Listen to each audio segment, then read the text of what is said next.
I mean, drums are supposed to be fun. Playing music is supposed to be fun, and it was no longer fun. And it was that way for a while, like a year or two. I really needed a break, and people are always like, "Do you miss it?" And I'm like, "I don't. Maybe I will at one point. Maybe that'll change. Maybe it won't. I don't know. I still love music. I love mixing. I love producing. That's a lot of fun to me. I love tracking. Again, this is a job that's supposed to be fun. If it's no longer fun, then why am I doing it, right? For sure. Because I think in this job more than most, it's going to show. And no one wants to be around someone that's not having fun making music. Why do I want to be around? Why do I want someone not having fun on my song? I think it's important that in this job more than most, enjoy what I'm doing.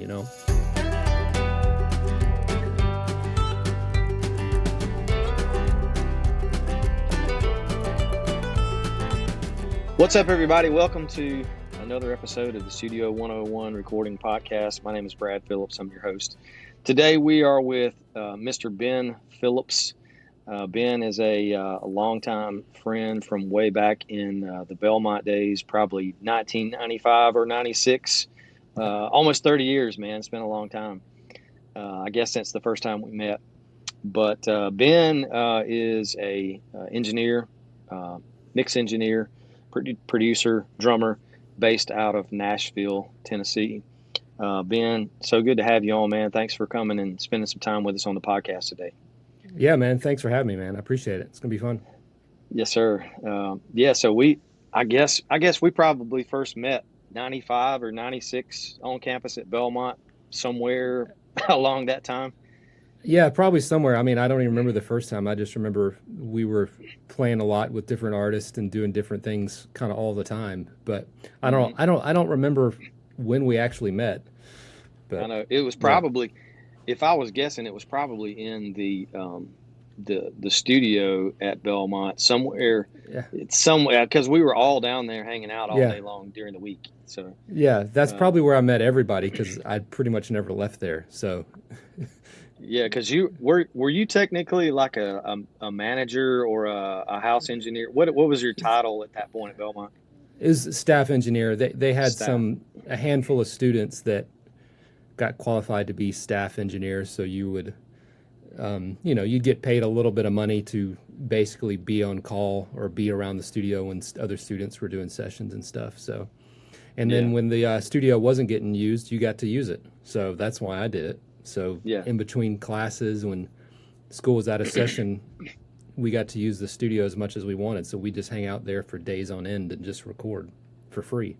Yeah, that was a kickback or a bonus, whatever you want to call it. Yeah, absolutely. It was, for hanging out down there and sort of being the manager, staff guy, and putting up with a bunch of amateur Belmont engineer guys that were tearing up gear and doing all the things. Everything else, yeah. Yeah. So you have kind of a blended career, I guess is kind of what I would categorize it as. As a drummer, playing live, out touring, and playing drums in the studio, and also engineering all the stuff. What I'm trying to think back. So technically, would your first tour gig have been like the Shadazy gig? No. No, but that was in the same general time frame. That was a couple years later. Gotcha. Yeah, my first touring gig, no one would. If anyone knows this artist, it would be amazing. But it was with Sarah John. She was a very, very fresh new Christian artist at the time. Her first record deal, her first tour, and we toured for about a year or so with her in a van driving all over the country. Making like no money. But just, it was fun. She was a sweetheart. She was amazing. The music was cool. The guys were cool. So we had fun. She ultimately, her career didn't wind up taking off like they thought it was going to. Of course, it's usually what happens. And so we were left to, figure out other things. And so, I had a day job and a friend of mine from Belmont, Phil Simons, had been interning with Dan Huff, who'd produced Shadazy, and he's like, "Hey, why don't you put a band together?" And so Phil calls me and say, "Hey, you want to be in a band for Shadazy?" And I was like, "Sure." And so that's how I got that gig with some other friends of ours from Belmont. So Yeah. So my story about that is Phil called me, yeah, and they were going to start the tour like 4 weeks or 6 weeks before my graduation date at Belmont. yeah. And my mom and dad basically said, if you don't graduate, we're going to kick your tail. So, so I had to tell Phil, I was like, dude, I would really love to do this, but I guess I better turn it down for now. But I was also getting married like Yeah. within the same time frame. So, so yeah, Shadazy, that's a name we hadn't heard in a long time. In a long time, yeah. And that tour lasted about 6 or 7 months, and then we all got fired Oh, at the end of the like year. like replaced. Yeah, like replaced, like um, up upgraded, Oh yeah, to I've people heard that that they story paid more before. money to. Yeah, Because the end of that tour was, and what's funny is I think on that record their song went top 5 or something. yeah, Was the biggest thing they ever did, and after that they never did anything else, nothing ironically. else. Yeah, So for sure. Um, so just thinking about time progression, there's a time period where you left Nashville after finishing Belmont, and you went back to Chattanooga, right, yeah, for a while. actually, it was a little bit after the Shadazy thing. The Shadazy thing ended, I think, December of '98 Mm-hmm. is when that ended, or '99, somewhere in there, and then yeah, I was just trying to make ends meet and trying to play. I also had a day gig. I had a day job, had a 9 to 5 job because I needed to pay bills, and I was just in any Yeah, band that I could get a hold of, and I was also in a rock band, and with some guys. We were a really great band, and the lead singer was a main songwriter and producer, and we had access to all these studios for free, and we were always yeah, tracking in the studio. That's where I got even a lot more experience. Just playing in the studio was with him, and played on my first master with him that he was producing. He had me come play on a record, and we even played. I think we were together for like 2 years before we ever played live. But we had recorded like 2 or 3 dozen songs, but we never played live, or even right. together at the same time, because we were always overdubbing the song. We never actually played in the same room at the same time together. So it Wow. wasn't until later, probably 2000, 2001, that we actually started playing live. And we did a bunch of gigs, and we got real close to a record deal. Didn't work out. The band moved to LA. I was like, I'm not moving to LA. Peace out.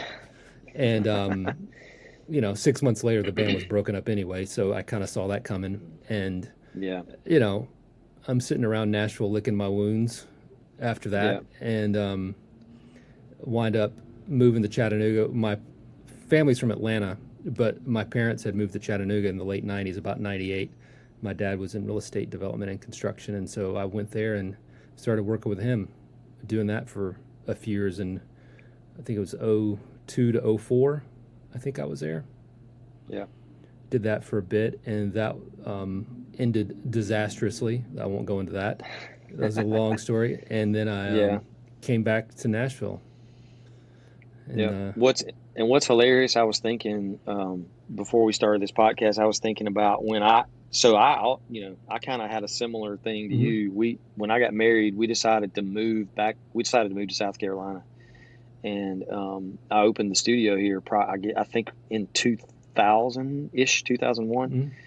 and so you and James came down and played on a record for me. I remember that really well. Yep. Yeah, I know. So that's 24 years ago, man. Wow. That you guys came down and played on a record for me here, drove down and spent a day with us in the studio. Um, but you've kind of shared this with me before. You had sort of maybe not a great experience in Chattanooga, and you were like, man, I'm going back to Nashville with a vengeance, and I'm gonna do my thing and make an impact with your your playing and your engineering. So you moved back to Nashville, Hmm. and correct me if I'm wrong, but you moved into the house and set up your studio there in the house. Yeah. What, 2000? 03 or something like that? No, I would have set it up, moved back in February of '05, set it up over the summer, June, July. Yeah, I mean, drums were in the living room. Yeah, I know. And one of the bedrooms was a control room.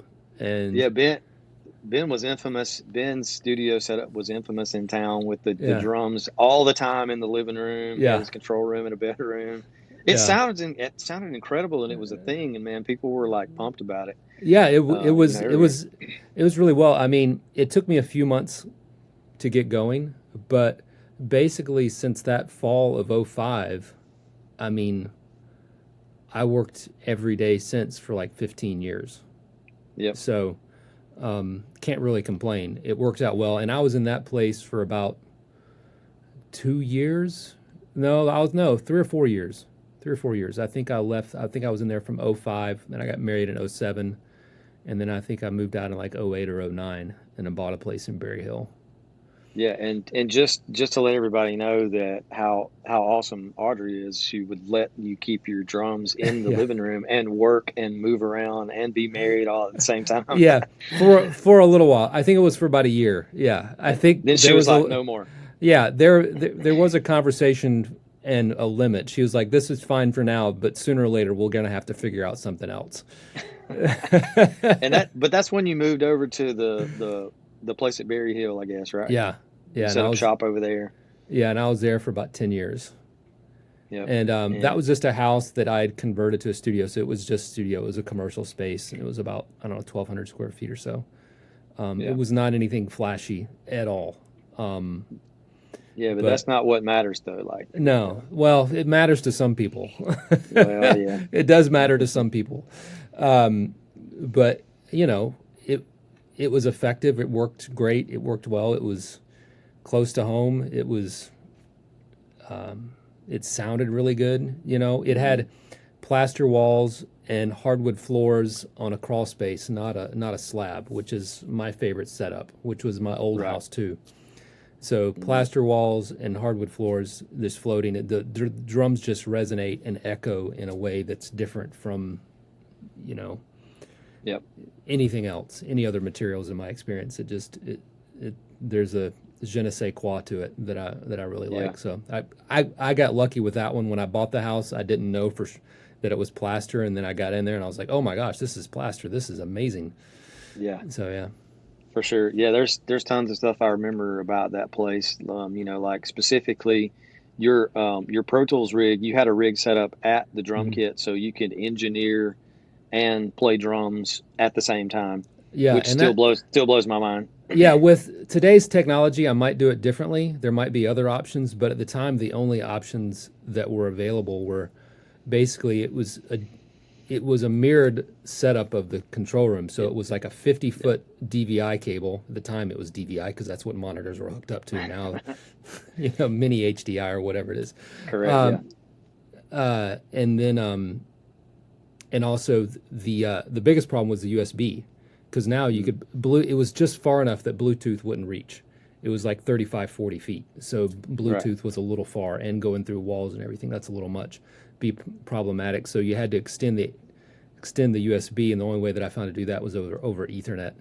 There were Yeah. Ethernet boxes that would extend it, Hmm. and that worked really well. And it was great. Everybody was like, "How are you doing that?" I was like, because any other control surface, it's all limiting. Like you need to be able to, because I was tracking, full band. I'm tracking 5, 6 players at one time, and I'm engineering everybody. So it's like I need to be able to have access to all of Pro Tools capabilities at my fingertips at any second because we're moving fast. Yeah. And I'm also programming drums, and I'm doing edits. I'm cutting the song down. I'm moving sections around. People are saying, fly this part over here, fly this, now punch me here. Now this guy's saying, punch me there. Now this guy, hey, can you move this thing over here and drag this? Oh, wait, can we change this and do this? And I'm not speeding that up. Like, that's what's happening. And I'm doing that Yeah. and trying to figure out what my drum part is supposed to be at the same time. Sure. Yeah. Yep. So, and then you get burned out. You can only do that for so long before you just go crazy. Just hire a drummer. I'm just gonna hire a drummer. That's when I'm just like, that's why I don't play drums anymore. I just can't do that anymore. Yeah. The other thing I remember about that that place was, it was like out back. You guys had built a concrete block, sort Yeah. of, I guess, I don't know what you want to call it, just a container to put the Amp in. guitar cabinet in. I couldn't spit Yeah. it out. You Yeah. guys had the guitar cabinet like outside in the back in this concrete block thing. It was efficient. It didn't really sound that great, but it, because as far as like sound bleeding, guitar amps are the worst. They're going to bleed into everything, right? It's just, there's no way around it. So it's like, Yeah. so the only way that I figured out how to do to prevent that is basically I've had like a foot of mineral wool and then concrete block. I had this thing built.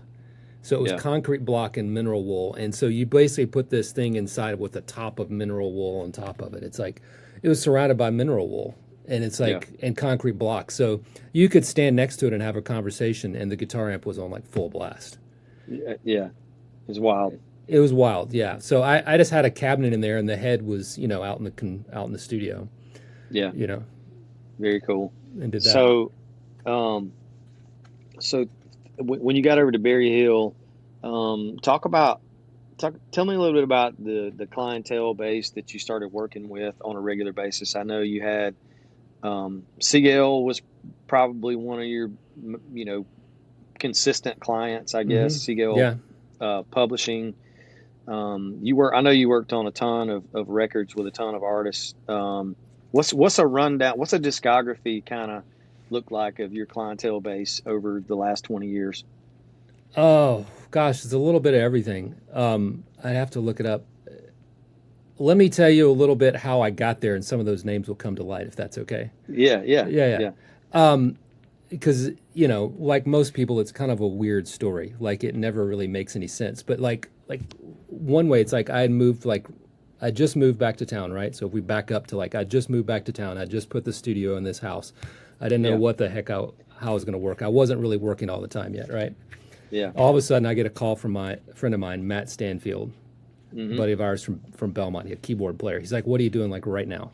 I was like, "Nothing," and say, "Hey, you want to come down to Music Row," which was like 5 minutes down the road from where I lived and where my studio was. And I was like, "Hey, come down here, play on this song." Great. So it was at Pete Kipley's place, a big CCM producer for Sean Schenkel. Sean Schenkel was a big CCM producer at the time, and it was for the Narnia soundtrack for Rebecca St. James, a song. And I was like, I just showed up. Like I just got this random call and showed up, and Sean and I really hit it off.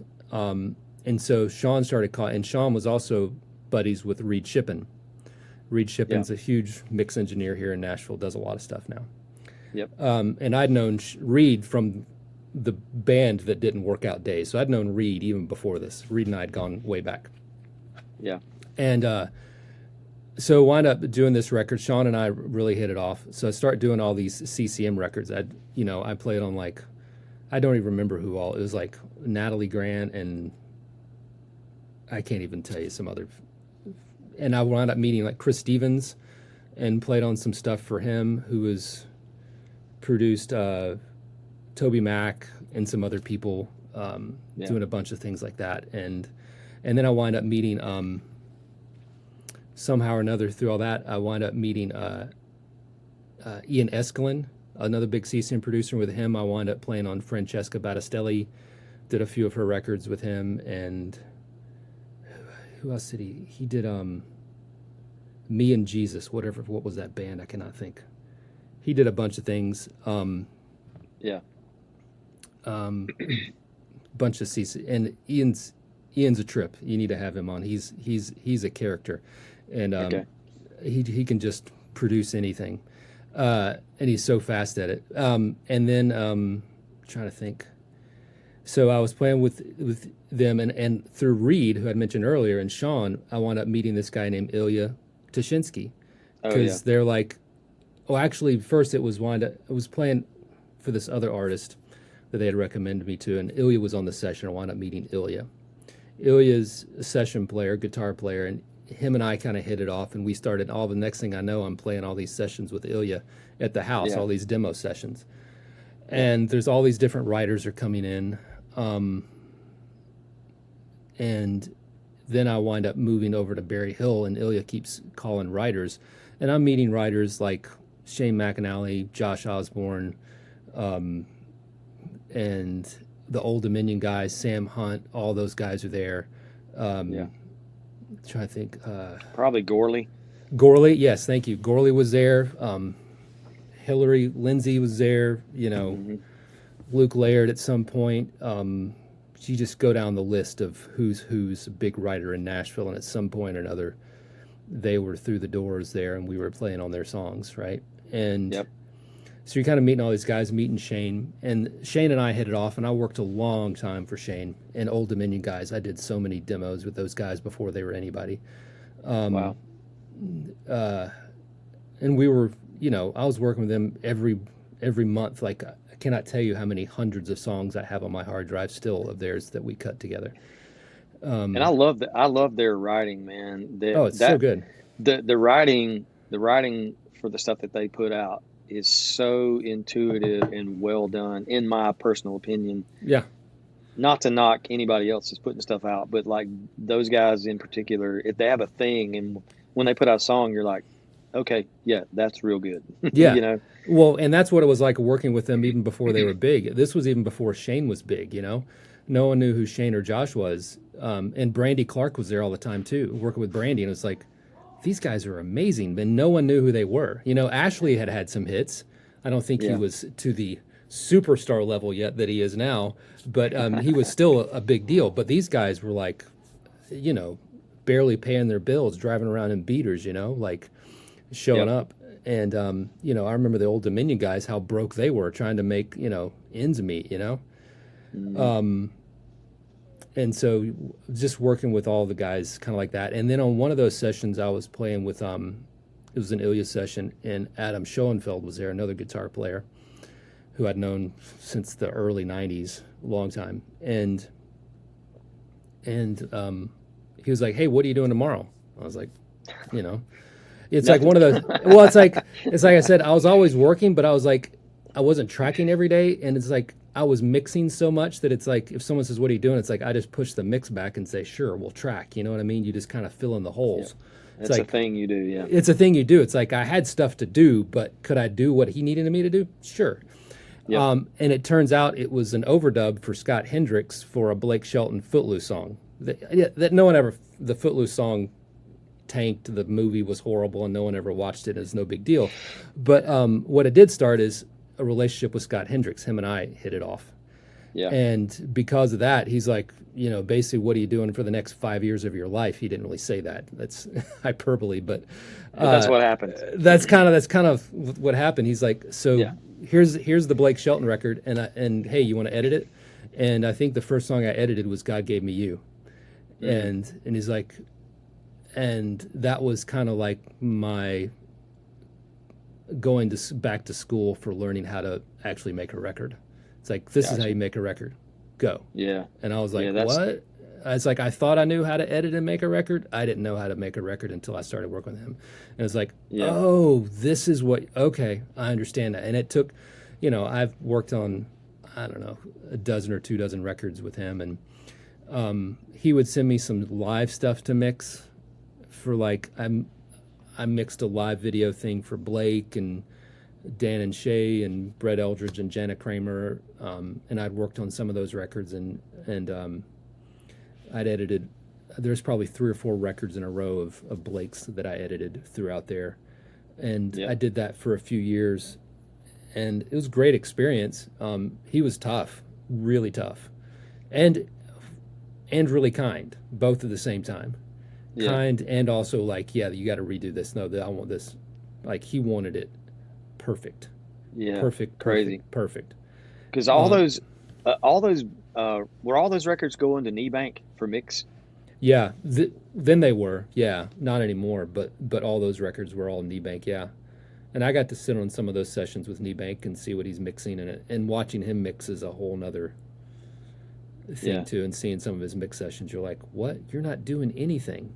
But I've also got to, at the same time, I was working with some artists, and I got to play on some stuff that he was producing. So this is kind of the beauty of being a drummer at the same time and engineer. It's like, I got to be on sessions with like Kneebank and Jakir King and people like that, and seeing how they're tracking and going like, Yeah. oh, that's what you're doing. Okay. And Yeah. seeing how they're miking things or what they're doing, and ask them questions. And that's how I learned a lot of things, is just by being on those sessions and asking questions. Yeah, there's a couple previous episodes we talked on here about that very thing. When if you're like an aspiring engineer, Mm-hmm. editor, whatever your career track is, being in the room with people who are way better than you are, Yeah. and just kind of absorbing all these things that are going on in the room. Man, that is a huge, huge deal to be able to be in that scenario where you can witness like, these high end level, excellent people that are working on these Yeah. records. And then you take it back to your space and you're like, how can I implement what I just Yeah. saw and learned into what I'm doing? I'm going to steal this one thing that I saw and I'm going to implement it into what I'm doing so I can make everything I'm doing better. Yeah. Um, so I'm a huge proponent of that. And, when we have interns and people come in, I try to let them know, hey, like, uh, sit back, listen, watch what's going on, take a few notes. You might be able to apply this later, in stuff that you're doing on your own. So, yeah, I love that, man. And in all of those knee bank records, to me, man, when you put stuff side by side by side of like, I don't know, any of the country records that are out, there's just something about what knee bank does, man, that sonically it makes me super excited. Yeah. And it has a lot to do with drums. His drum sounds are just off the chain amazing to me. This is one man's opinion, but all those knee bank mixes are really, really great. And the man knows what he's doing. He has a thing that he does, and he does it super well. Yeah, he really does. And it's pretty simple, He's not doing anything you've never heard of. Yeah, You but know? that's the thing that I love about what we do as audio engineers. Yeah. It's like if you have a thing that you do and it sounds great, but it's extremely complicated, well, that's awesome. But Yeah. if somebody else has a thing that they do that sounds really incredible and it's not super complicated, then good for them too. You know what I Yeah. mean? Like you can have it both ways and still get the same result and everybody's happy and all the things. That's what I love about engineering in general, like we're problem solvers, I Yeah. guess, so to speak. Absolutely. We're creative and problem solvers, so we have this thing that we have to figure out. So you might do it different than me and get the same result, but still it was fun to figure it out. That's part of the challenge of audio engineering and doing what we do for a living. um, but let's kind of move forward a little bit to, I guess, maybe closer to present day. You mentioned earlier like you're not really playing drums anymore. Hmm. Not a thing that you're super pumped about doing right now. I think you told me you've slowed down on some of your mix edit stuff. Is that correct? Yeah. What does it Well, look like for you? well, I don't really like. Every once in a while, a producer will send me something to edit, but it's pretty rare. Most of the time, I'm just producing and mixing. A lot of times it's demos. Sometimes it's indie stuff. But yeah, about 3 or 4 years ago, I just kind of got to a place of just being burned out on playing drums. Like I was waking up in the morning dreading going in and playing drums. It's Yeah, like that's not fun. I mean, drums are yeah, supposed to be fun. Playing music is supposed to be fun, and it was no longer fun. yeah, And it was that way for a while, like a year or two, and it's just so I just I really needed a break, and people are always like, "Do you miss it?" And I'm like, I don't. yeah, Maybe I will at one point. Maybe that'll change. Maybe it won't. I don't know. Um, I still love music. I love mixing. I love producing. That's a lot of fun to me. I love mhm, tracking. That's still a lot of fun. I mean, again, this is a job that's supposed to be fun. If it's no longer fun, then why am I doing it, right? for sure. Because Yeah, I think in this job more than most, it's going to show. hmm, And no one wants to be around someone that's not having fun making music. Why do I no, want to be no, around? Why do I want someone not having fun on my song?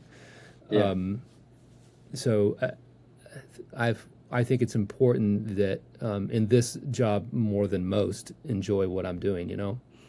Yeah, Um, and that kind of segues into something that you and I talked about the other day on the phone. With in the creative world that we live in, as far as engineers, producers, there is a huge possibility of burnout mhm. in general. Because I mean, like, I spent probably close to 10 years sitting in this engineer seat in here, Yeah. like 12 hours a day, by myself working on and that's part of, like, by myself here in the studio, just like working on stuff, trying to develop like what my mix needed to sound like. Could I hit this target that was in my brain of what I knew I wanted to hear, but I couldn't get it out of the Pro Hmm. Tools Yeah. session, and that you're chasing after this stuff. And like, um, it took me a long time personally to realize, like, first of all, I was sitting on my butt for like 12 hours and not moving and not getting up and walking around and being Hmm. semi-active. I definitely took away from family time, to be honest with you. There was times when, I didn't miss games. I didn't miss events. Like, I didn't do anything like that, but there was a lot of time spent over here and not at the house. Yeah. And through the course of all those years of kind of chasing after all of those things, as far as being an engineer, producer, studio owner, there comes a time when you have to have a realization of, like, hey, some of the stuff that I'm doing every single day, all the time, every week, is like, I've got to take a break. I need to do something more healthy than what I'm doing right now. I just feel like in our industry, in our world that we work in, it's talked about more than it ever has been. But like, I don't think enough people give it enough. Um, they don't talk about it enough, because, like, uh, I know a bunch of dudes who are like super burned out, Hmm. and they need a break. They need to, or they quit altogether and go do something completely different and never come back. Yeah. So I got to a point where um, it was sort of a crazy thing, but like, I got into CrossFit like several years ago, and showing up like 5 days a week, just because it was like, this is new, this is super difficult, this is a challenge, this is a different challenge than I used to have, Yeah. sitting in the studio every day, um, and trying to take a look at like what I was eating, and all the things. I don't know, man, if you have like anything similar in your path up to now. Like, what are your thoughts on, like, um, staying mentally healthy and sharp and all those things? You got any pro tips as far as that goes? Yeah. Well, I'll get to the tips in a moment, and let me start with the story of kind of my experience with that too. Um, yeah, probably. I noticed a lot of that happening, like even during a lot of those Blake Shelton records I was editing, right? I was doing a lot of those. This was like 10 years ago, 10, 12 years ago. And I was drinking a lot. Um, I mean, and I was working a lot, but I'd come home, but it's like I was home, but was I present? Mm. That's the other thing. It's like I'm showing up with the family, I'm being there, but I'm also drinking the entire time. I mean, I would come home, and when the kids would go to bed, I would be drinking as soon as I got home, and I would drink and basically until I blacked out in bed, and I'd be editing in bed. I'd be editing and drinking in bed. That's just like all those records I edited with pretty much a whiskey by my side the entire time for hours and hours. Maybe that's the only way I could probably get through some of that stuff, because it is a little mind numbing. Yeah.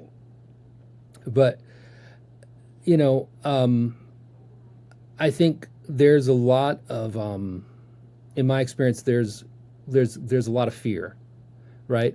I think as human beings, we experience a lot of fear, and in this industry, there's a lot of fear of missing out. There's a lot of fear Hmm. of scarcity. There's a lot of fear that, like, um, this isn't going to last. Yeah. And there's also, I think, from my own experience, there's a lack of boundaries. Like, there's a lot of family of origin issues around boundaries that I've learned, and I think that's true for most people. But I'll keep it on myself. Like, I really want other people to like me. I really want to please other people, and I really want to do whatever I can and be whoever they want me to be in order for them to like me, in order for me to succeed. Because I think that's the only way that I can succeed. Yeah. Because there's this belief that if I'm not exactly who they want me to be all the time, that I'm not going to be successful and I'm going to fail. Yeah, I get it. And if I fail, then what am I going to do with my life? And who am I? Yeah, and another part of that is like the I don't know if you've ever felt this or dealt with like the imposter syndrome type deal, where you're like all these records that you've worked on all these years, high end level label stuff, and then you're like, man, this is amazing, and then the next day you're like, well, why didn't anybody call me? I must not be good enough. Yeah, for sure. Absolutely. I mean, that's still there. It's like, because the reality is there's not enough recognition or accolades that's going to make that go away. Mm-hmm. For sure. And once I realize that, then I can begin to start doing something about it. But it takes a lot of work. It takes a lot of self-awareness. It takes a lot of, I've had to go through a lot of therapy, a lot of self-help groups, a lot of self-reflecting, a lot of honest conversations about my life, about my relationships. And, there comes some peace with that, but it takes a long time. And it's not easy, like that imposter syndrome is still there, but my relationship with that imposter syndrome is different. Like, it doesn't get to run the show anymore. It's like I'm aware of it and I can kind of tell it to take a back seat. It's not running my life anymore, Right. That's to me how it changes, but that takes time. Yeah, for sure. First, in order for it to change, I first have to become aware of it. I have to bring that unconscious to the conscious. If I'm not aware that it's even happening, because most people want to live in denial. Like, no, that's not happening to me, or that's not really what's going on, or they want to justify, argue, defend, or explain all the reasons that they do all the different things. It's like, and then we also want to self-medicate, whether it's, alcohol, drugs, porn, working, whatever the thing du jour is, that's what we're going to medicate with in order to not have to feel all these things. So we don't have to feel, inadequate, unworthy, alone, and afraid. So I don't have to wake up in the morning feeling restless, irritable, and discontented. How can I get away from those states of mind and being? Well, let's find something that's going to numb me out and cope with things, because the reason I'm doing that, because dealing with life is just too hard. Yeah. And that stuff works. Numbing it works. That's why we do it. Yeah. But at some point, hopefully, that it will stop working and you'll have to deal with it. It happened for me and I had to deal with it. And I had to begin to look at, who am I? What do I actually want out of life? How I can continue to make changes. Some of it is simple things like you talked about. It's like, okay, I got to get up and take breaks. Sitting down for 12 hours in a chair isn't healthy, and also realizing there's a reason I'm doing that. Mm-hmm. I wouldn't do that if I wasn't getting something out of it. Yeah. And it's like, what am I getting out of sitting in that 12 hours? Because what am I not looking at? What am I not doing? I'm either getting something out of it, and sometimes it's by avoiding something, right? Correct. Maybe I don't want to deal with the fact that, my taxes are due, and I don't want to have to look at taxes. Because who wants to look at taxes when you're in the creative space? Nobody.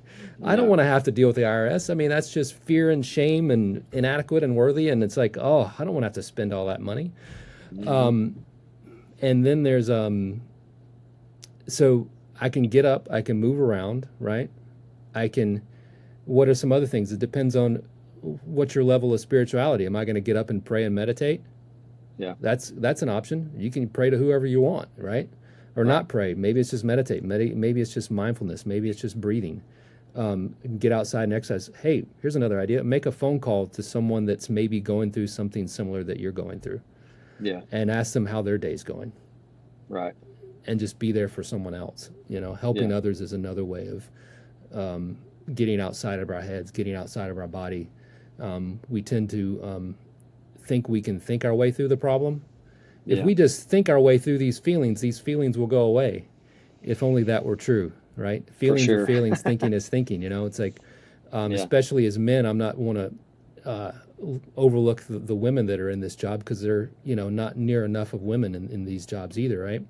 Mm-hmm. But at the same time, from the men's point of view, because I'm a man and that's the point of view that I have, right? Right. That a lot of ways that we've been given roles, and we've grown up with roles, and from social, from family, from cultural, from religion, all these different roles that we're supposed to be and act a certain way. And one of those ways is to not feel. Like, we don't feel, we think. We're rational beings. We're creatures of thinking and reason, and we don't feel, right? Well, that's just not true, right? If you're a human being, if you're breathing, you have feelings. The question is, are you aware of your feelings? Right. Does anyone need to be like feeling and breaking down, crying and running around hysterical all the time? No, it's called hysteria, right? That's not in a range of what they call normal. I hate to even say the word normal, but that's a little bit out of control, and that's not what we're talking about either. But what we're talking about is acknowledging the fact that we actually do have feelings, that I'm actually sad, or I'm scared, or maybe I'm lonely. But those feelings are actually, if we pay attention to them, they're not bad, but they're drawing us into be connected with ourselves and maybe something outside of ourselves. Maybe if we're lonely, we need to pick up a phone. Maybe if we're scared, maybe we need to pick up a phone and realize that we're not alone in it. Yeah. Sometimes when we're scared, that's what we need most of all, is to just be able to realize that we're not alone. It doesn't make the fear go away, but it's a lot less scary when you realize you're not by yourself. Yeah, for sure. And throughout the years, throughout the past 25 years, I guess, I know from your end, like, you're getting a text from me every now and again going, "Hey man, can you help me figure this out?" or whatever. So, like, from my end to you, man, super grateful for the fact that, like, I could connect with people who know exactly, like, what I'm going through, even if it was just a technical question, like, hey, I bet Ben has experienced this. Let me text him, or whatever, call or whatever. So I'm in 100% agreement, man. And it took me a long time to understand a lot of those things that you just talked about. Still not there, still not the most amazing at it, but I am definitely aware now, Yeah. And I do think there's guys and girls who do what we do that I don't know if there's still a thing to where they're just not acknowledging these things are going on. But I know with most all creatives are going through something similar in their career. If you have a long career doing this kind of thing, at some point you're going to go through a deal to where you're like, man, why didn't so and so call me for this job, or you're like, I'm just going to quit. I'm not doing this anymore. I'm going to go do something else.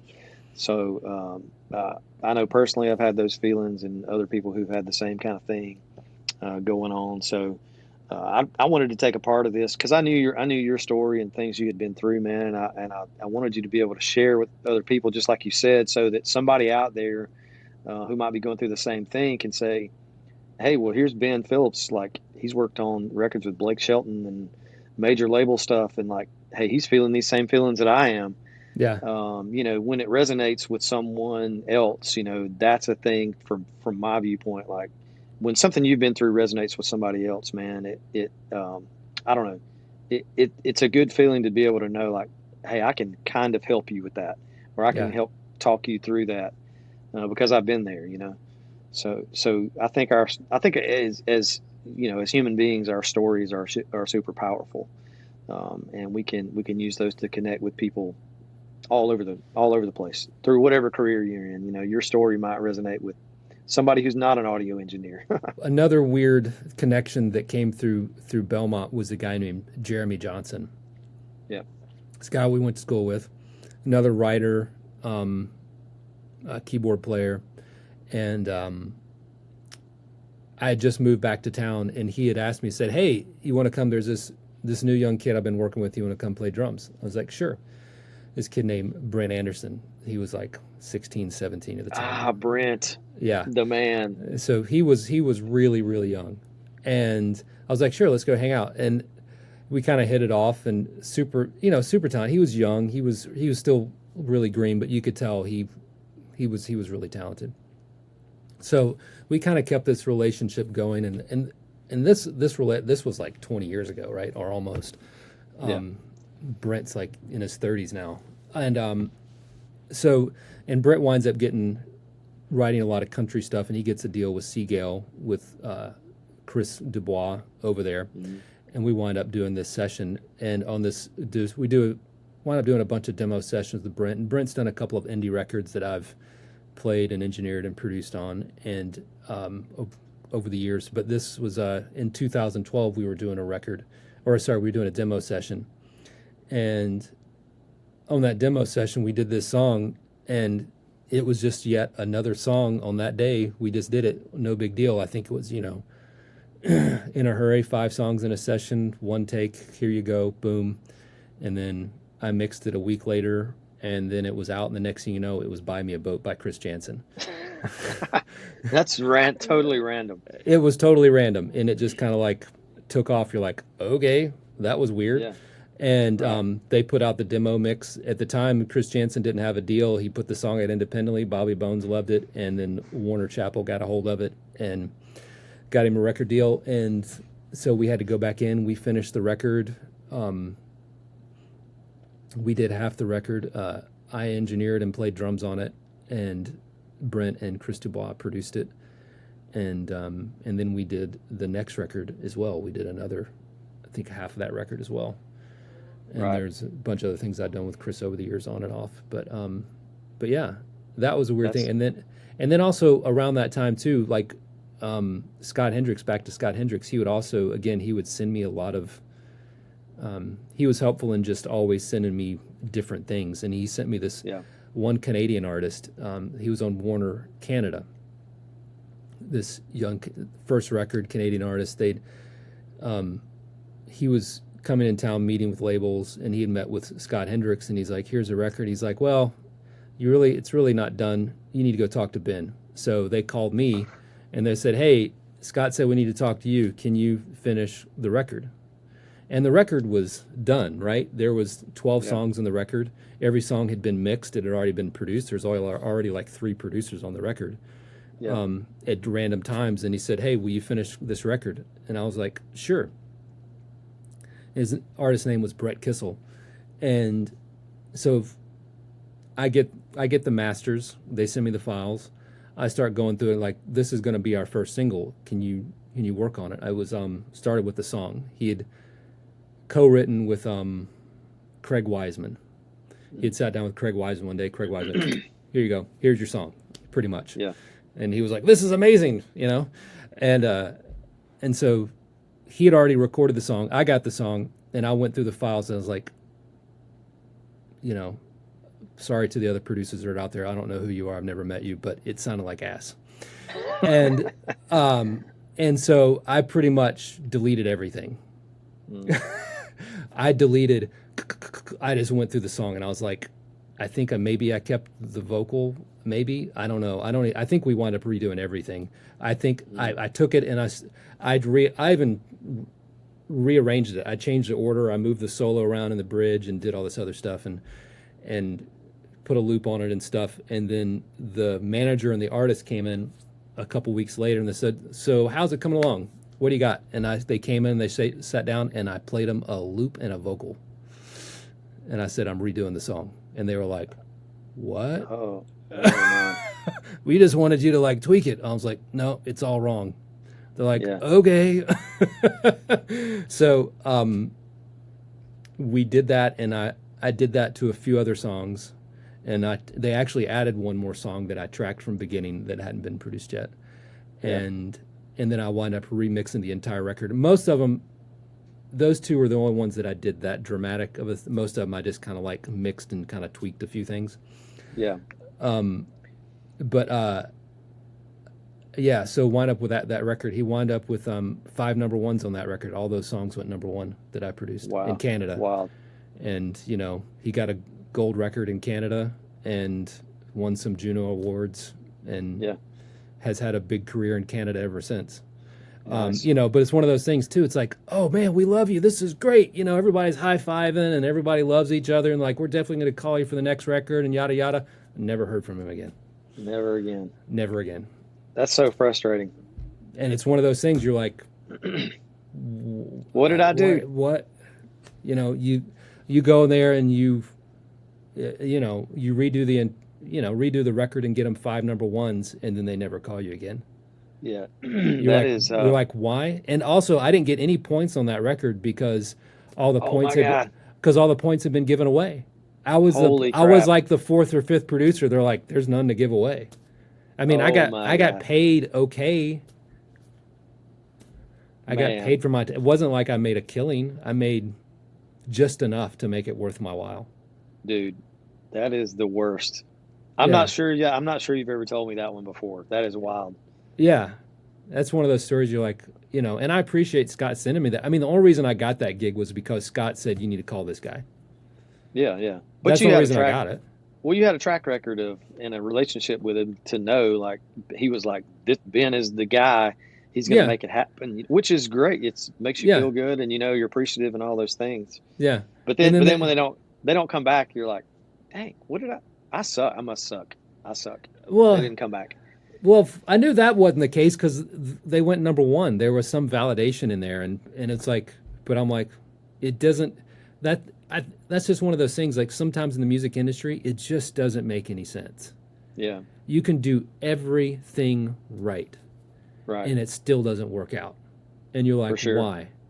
Yeah. There's no explanation. There's no explanation, and and being on the side of producer who calls players, it's like, why does a producer call this player and not that player? It's like, as a player, like, why am I not getting called for this, that, or the other? And there's so many reasons for that. So many reasons for that. It doesn't mean you're not good. Sure. It's like, why am I not getting called to produce this thing? It's all about relationships. It's all about, maybe the label or manager knows something. They have a particular bent towards something, or this is going to be the thing that makes your career. If you hire this guy will get your career off the ground. A lot of it is just fear on the artist or manager or label side. They're scared to death, and they're trying to figure it out just like you are. And unfortunately, you're the one that gets hosed on it. So, like, I called you last week about this, but in 24 years of recording music in South Carolina, owning studio here in South Carolina, I've never done one major label thing ever. Mm-hmm. Never gotten a call for one major record label thing until last Thursday.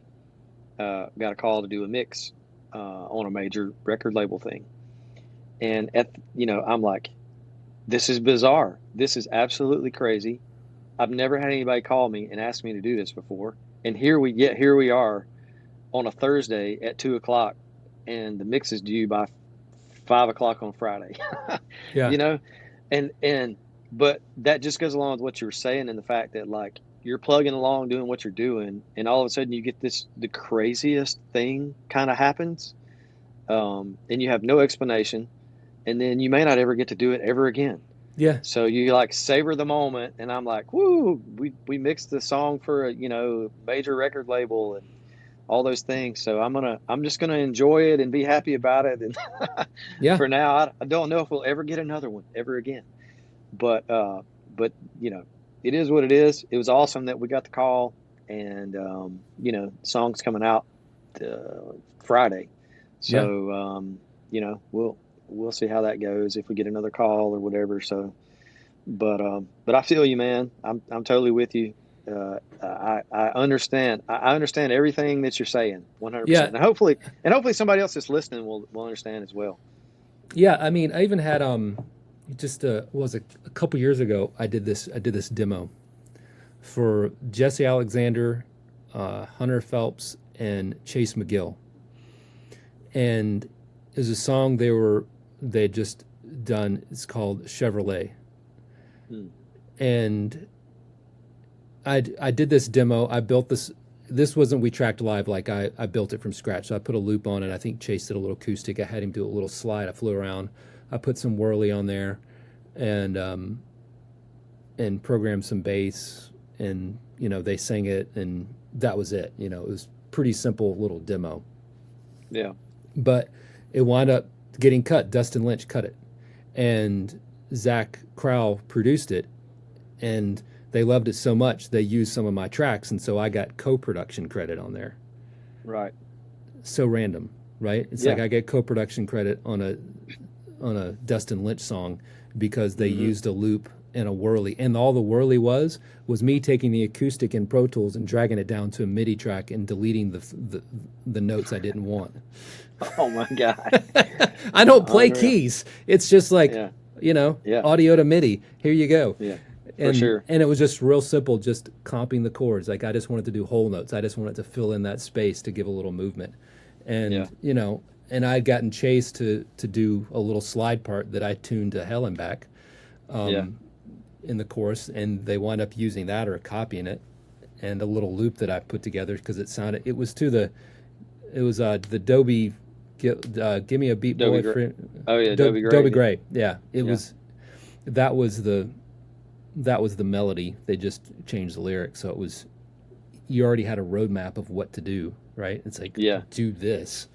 We're just going to change the lyrics on it. But we'll see if anything ever comes of that either. It's like so random. I got you. So let's we'll kind of wrap up. I've held you for plenty long today. I know you got plenty of stuff to do the rest of the day. So I'm going to throw out this hot button question I've been asking people. Okay. So let's think about AI in regards to music. What are your generalities or thoughts about how AI is now or is going to impact the music industry and what we do as engineers going forward? What you got any thoughts on that process yet? I think it is happening. I think it is a hot button. I think a lot of people are scared or angry or have lots of emotions about it. I think it is happening. I think because I think change is scary, and I think it's all going to work out. Yeah, that's pretty broad. No, I'm on board. I'm on board with you, man. I think it's like, I don't know if I can equate it to when Auto-Tune came out, but kind of maybe like, I feel like we're going to be able to use it as a tool. I don't know about the AI completely replacing the music industry. I mean, I guess it's totally possible because you can generate vocals and all the things without even having a vocalist in the room. There are some things that are super weird to me about it that you can do with it that I'm like, well, this person sang the song and they're not even alive anymore. That's kind of crazy to me. But there are some things that I have personally used AI-based stuff already, in the fact that, like, I mean, you can do some stuff like stem isolations out of a stereo mix if you needed to pull something for an edit or a mixer. There's some cool things that I could see it being used going forward. And the things that are cloudy for me is like, okay, an AI app generates a song with a lyric and a vocalist. So, like, who owns the copyright? Who owns the publishing? There's so much gray area there to me. Like, how does that work? I don't understand. Is Elon Musk or Google or whatever, do they own the publishing to that for creating it in ChatGPT or whatever? And all those are great questions. Like I'm not a lawyer, or I'm not into, I don't make the laws, right? And there are a lot of legality issues that need to be figured out sooner than later. And it is a really interesting tool. I think it can be really helpful. It is crazy and scary what all that it can do. I haven't used it, so I don't really know what all it can do. I hear about it, kind of like what you're talking about. It sounds insane. And at the end of the day, I really think that music and I think, and I believe, and I'm going to hold on to this, and maybe I'll be proven wrong, and we'll all be out of a job, right? Who knows? Hopefully not. I don't believe that's going to be the case. I think this is just yet another challenge that's coming our way, and it's a new technology and a new tool that hopefully we can all learn to use and benefit from it, and learn how to use it in a way that's helpful and creative. That's kind of my hope, because I think that, in my experience, we're all hired for our taste, right? We're all hired for our creative taste and our musicality. That's why we're hired as engineers, producers, or musicians.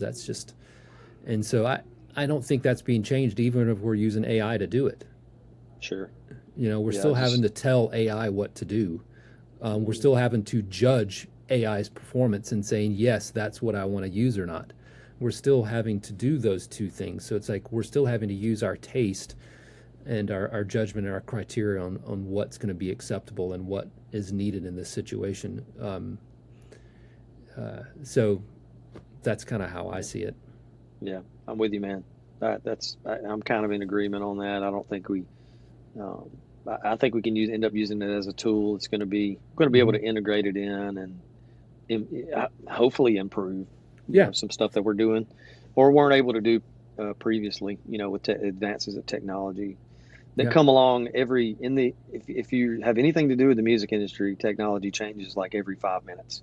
Yeah. So, it's like buying gear. You bought something that was amazing last week, and then this week now there's something to replace it that's 10 times better. So you blew 10 grand on the thing, and then next week there's another thing that's 5 grand that does it twice as good as what you bought, So and this is saying this is coming from the guy that's sitting in an Atmos suite. Yeah, we're sitting in our Atmos room right now. So 2 years into Atmos, we finally we pulled the trigger on that. So so I don't know, man. It's an interesting time to be in the music industry, and I know all of us are trying to do our own thing to I don't want to use the word stay relevant, but we're trying to bring our best offering to the table for artists in the music industry in general, and hopefully you and I will still be doing this 20 years from now. We'll still be doing some stuff. Hopefully we won't be the old farts that are retired producers or whatever. But man, once again, thanks so much for taking your time to jump in and talk with me today. Always love talking with you, about anything, whether it's not music related or the Atlanta Braves or whatever it is. But thanks again for jumping in, and we're going to wrap up this episode of the Studio 101 Recording Podcast. Check out our other episodes on YouTube and anywhere you listen to podcasts. And we're going to see you next time on our next episode of the Studio 101 Podcast. Thanks, Ben. Take care, man. Thanks, Brad. Appreciate it. Thanks for having me.